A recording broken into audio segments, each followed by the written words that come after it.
19 साल की उम्र में जब मैं अपने शहीद पिताजी के टुकड़े घर लाई तो मैं नाराज थी इस देश से।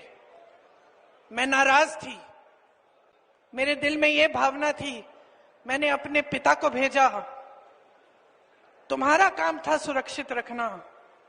मैंने अपने पिता को हिफाजत से तुम्हारे पास भेजा और तुमने ये टुकड़े लौटा दिए मुझे, और वो टुकड़े इस झंडे में लपेटे हुए थे, देश के झंडे में।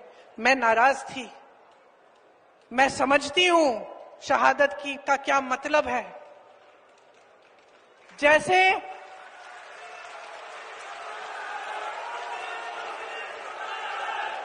आज मैं 52 साल की हूं, पहली बार मैंने ये चीज सार्वजनिक ऐसे मंच पे कही है। लेकिन वो जो नाराजगी थी मेरी, आस्ते आस्ते मैं समझी कि उस तरह की जो नाराजगी होती है वो सिर्फ उससे होती है जिससे प्रेम करते हैं हम। मेरे दिल में कितना प्रेम है मैं कैसे समझाऊं। जब मोदी जी मंच पे खड़े होकर मेरे पिता को देशद्रोही बोलते हैं, जब मोदी जी कहते हैं कि मेरे पिताजी ने कोई कानून बदल दिया अपनी मां से विरासत लेने के लिए, तो मेरे दिल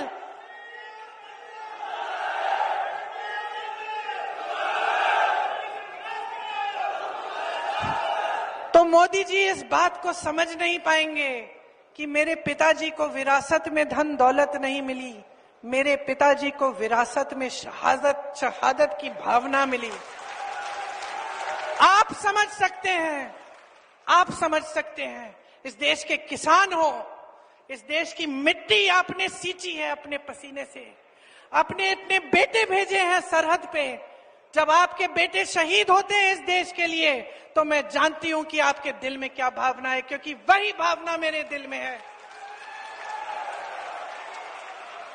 जो पुलवामा के शहीद हैं, एयरफोर्स में था, उसने कहा दीदी मैं पायलट बनूंगी, मैं एयरफोर्स में भर्ती होंगी। यही है शहादत की भावना। ये भावना मोदी जी नहीं समझ सकते। जो मोदी जी इंदिरा गांधी जैसी एक शहीद के बारे में उल्टी सीधी बातें करते हैं, जो मोदी जी इस भावना को देख के सिर्फ परिवारवाद देखते हैं लेकिन देशभक्ति नहीं देखते, देश की सेवा नहीं देखते, वो इस भावना को नहीं समझ सकते। मैं आपको ये कहने आई हूं कि हमें देशद्रोही कहें, हमें घर से निकाल दें, मेरे भाई को संसद से निकाल दिया, हम पे केस डाले, मेरे भाई पे इतने केस डाल दिए कि कभी इधर कभी उधर, कभी गुजरात में कभी बिहार में वो जाता है कचहरी, जाएगा, कुछ भी कर ले, मार डाले, लेकिन ये भावना हमारे दिल से कोई नहीं निकाल सकता।